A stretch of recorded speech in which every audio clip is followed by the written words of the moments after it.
We worked at a place called Baldwin. I worked second shift. He wasn't my direct supervisor, but he was my supervisor. So that's how I knew him then. I would see them little pigeon toes come through the building. When I'm coming in, he's going out.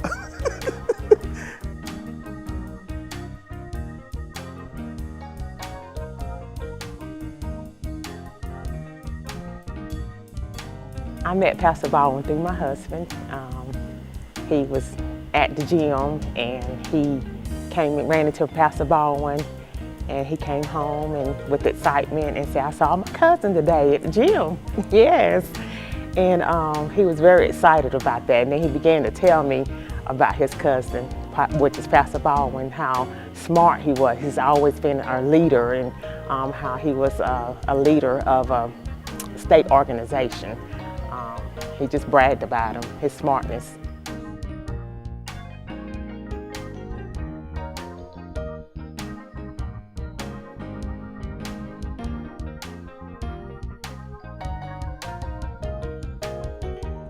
Oh, when Pastor Baldwin first came to the church, what stood out the most to me was his teaching.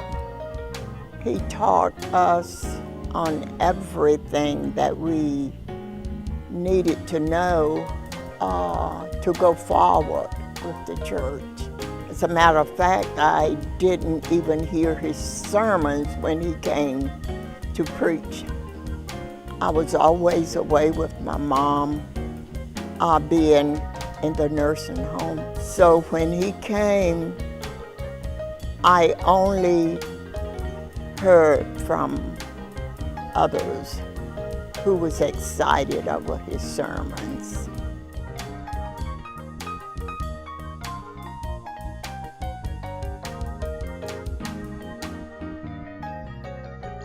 Well, I was excited because we were pretty much in the same age group, and so it was nice to have somebody come in young and fresh with fresh ideas. And you know, at that time we were part of the young adult crew, and so it was great to have a pastor in our age group.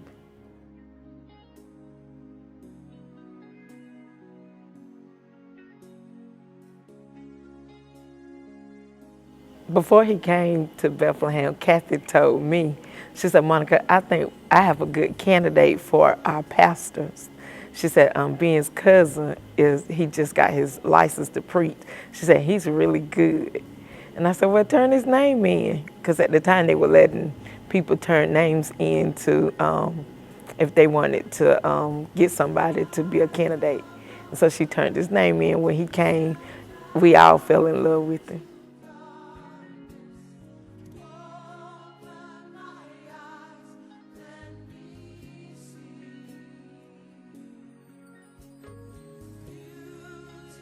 Well, we was doing devotion. We were waiting on people to arrive. Devotion started late. And, you know, a lot of things we thought was together, but really we found out there was a better way. So we would do devotion, and we waited on the deacons, we waited on the other three leaders to help lead the songs, and we didn't really have a time frame. We just believed in just having church and doing what needs to be done.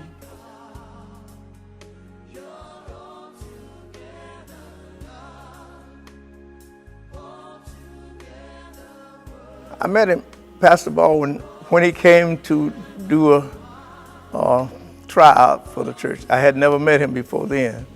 My niece, Kathy Austin, knew him. She was the one that kept enticing him to put in a resume. We was about to enter the session. He had never sent one in. I kept hearing about him. I said, "Well, you tell him to send me a resume. Tell him to send me a resume." And he finally sent one. And we gave him a date to come and speak. And that's how I met him.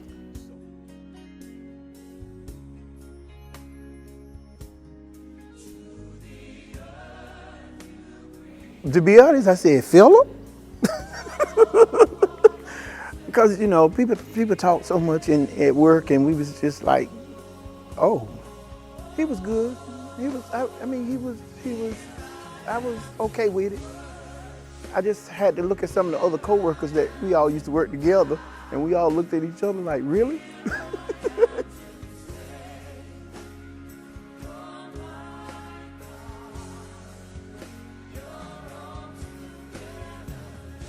Pastor Baldwin had preached his trial sermon, and when he preached his trial sermon, he was just phenomenal. He had preached as though he had preached for years, like he was a seasoned preacher. And everybody said that. My mom, would say the same thing. He just preached like he preached for years, because he did. In his trial sermon, preached from Isaiah 61, I think, chapter 61, and yes. And so I was so amazed at, how when he preached his sermon, trial sermon, how seasoned he seemed.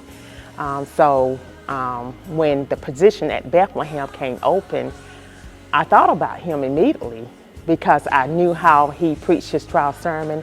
I knew how highly my husband had spoken of him for his leadership and how smart he was. And I thought he would be a good candidate for the position. So I immediately, informed my uncle, Haywood, and Haywood was reserved about it because of his age. But he didn't say no.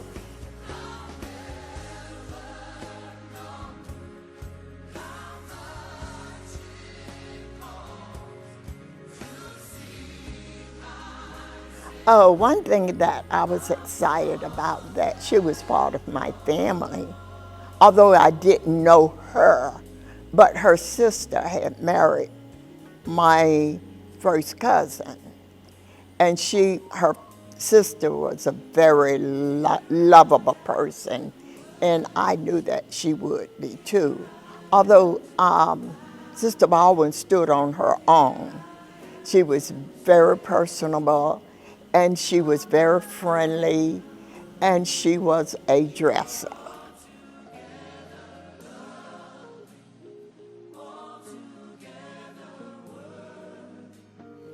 The interaction that we had with our First Lady, Sister Stewart, she was a Sunday school teacher.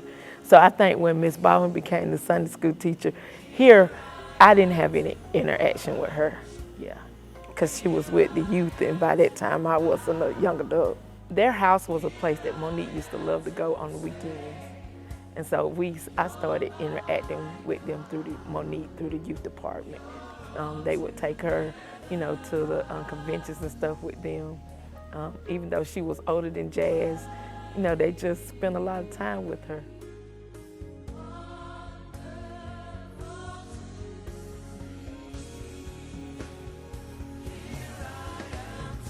I remember that she was a very athletic person. That was something that really stood out with us, and she participated in a lot of sports. Back then we do a lot of volleyball and softball and those type things, and she was very good at those activities. She didn't really say a whole lot at the time, but she's grown over the years and has really grown into that role as the First Lady.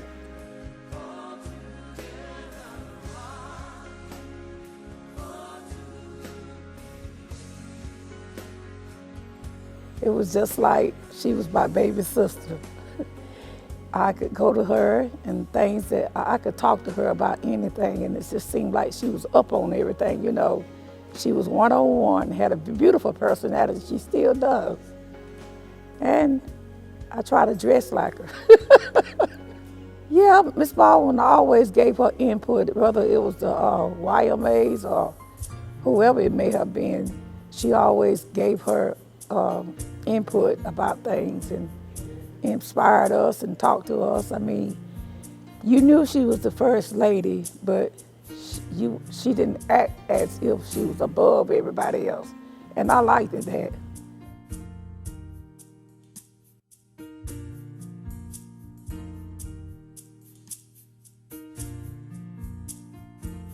First impression when he walked through the door with him was that he was too young to some extent, but I had to hear him out. And, as being chairman at that time, I was a neutral person. I didn't take sides either way, because I wanted to stay neutral, which way the deacons talk, which way the people talk. So at that point, he was kind of like I mean, he fit all the characteristics on his resume. So I wanted to see how he stacked up with the second person, the next person that was in line. Okay. Our criteria was if you spoke on Sunday morning, you had to do the Wednesday night Bible study before they spoke, or either after they spoke. That way, he could, if that week he's speaking, he had to do the Wednesday night Bible study. So we get a feel of his teaching ability and his preaching ability. So that's where it came. He did his teaching and he did his preaching. We narrowed it down to two people, and then it was just back and forth between those two. And he kind of pushed the other guy out.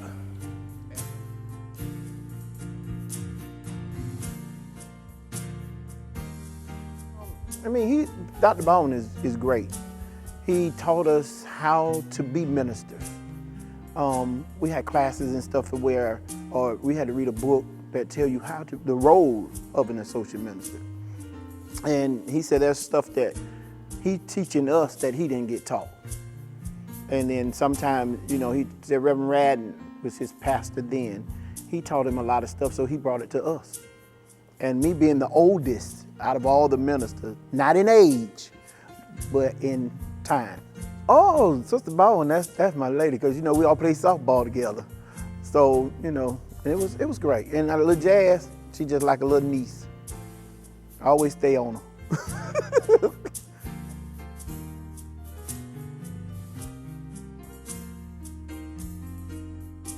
I've seen the ministry grow tremendously under Pastor Baldwin's leadership. Pastor Baldwin came in and he just, took charge, and he had vision. And before Pastor Stewart resigned, he had a vision also.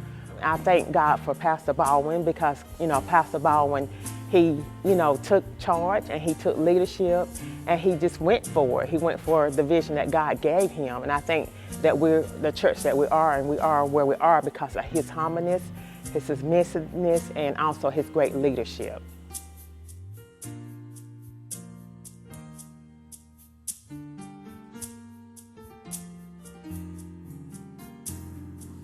Oh, I still feel the same about them. I love them, and I see that we all have grown together, and we all have this bond together, and we've learned a lot. I know there's a way to go going forward because I was only 59 when they came, and so I know my destiny is not long here, but I can see more growth from our church. I can see more growth in our pastor. I can see more growth in his family.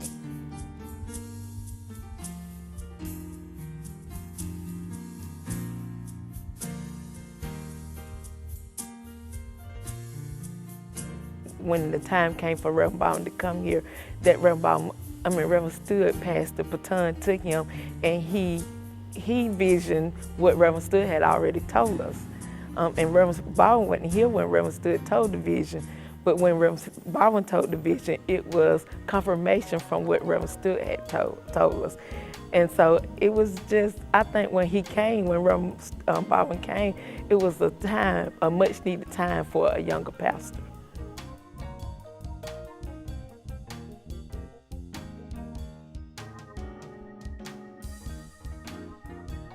Well, the way it happened is I was a musician here, and I was serving as a choir director, and I actually got an offer from another church to become the minister of music. And Pastor talked to me, he said, well, let me see what we can do first before you accept that offer. And then he met with the church and they came with an offer, and I became the minister of music. I think that they're a great family. We're glad to have them here at Bethlehem. I think we've all grown together over the years.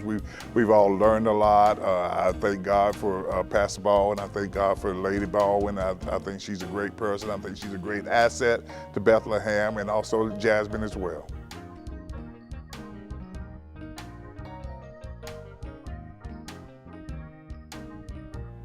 I have grown spiritually because he brought the word. And see, Pastor, I already knew the Lord put him here for a reason, because he gives to us what God gives to him, and I like that.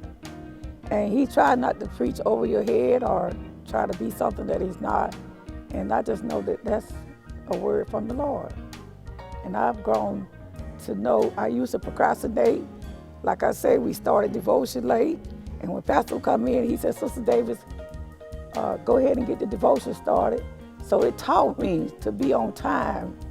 And I would rush in and we would say, woke up this morning with my mind stayed on Jesus. And I love to praise him. So that just made us stay on key with everything.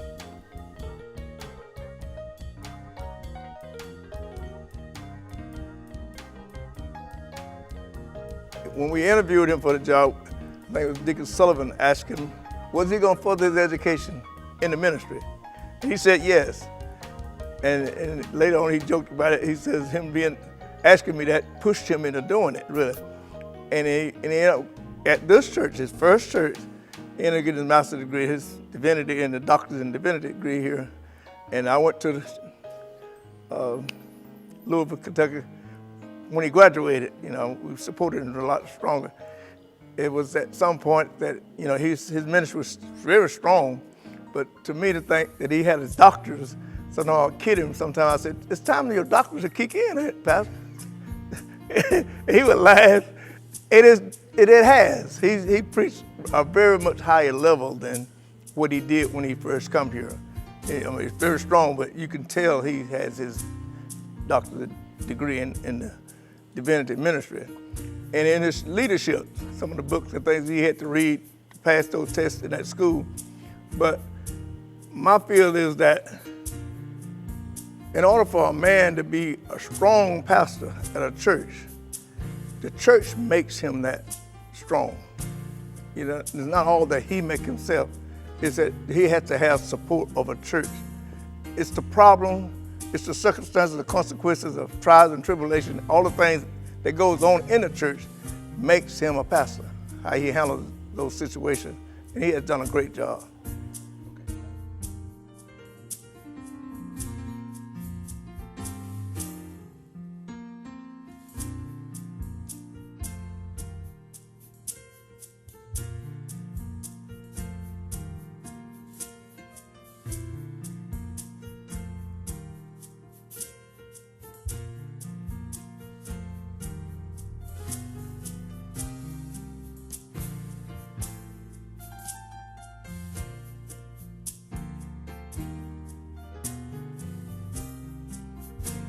Pastor Baldwin, you have to conceive within yourself, and you do the study, and you know what God has in plan for you.